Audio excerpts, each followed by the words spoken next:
Here I've got KENXINDA V6 and let me show you how to change a wallpaper on the following device.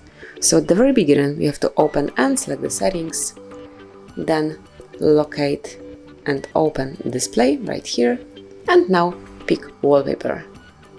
And here it's time to select the source that you would like to pick your wallpaper from, so it can be something from your files, gallery, or maybe system wallpapers, and this is what I would choose.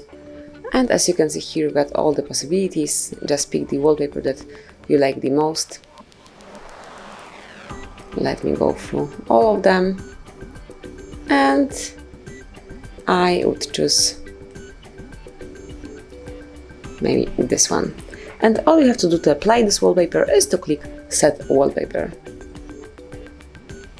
And that's it. As you can see from now on, this brand new picture is covering your home screen. So this is it. This is how you can smoothly and easily change wallpaper on your device. Thank you for watching. Please subscribe our channel and leave the thumbs up.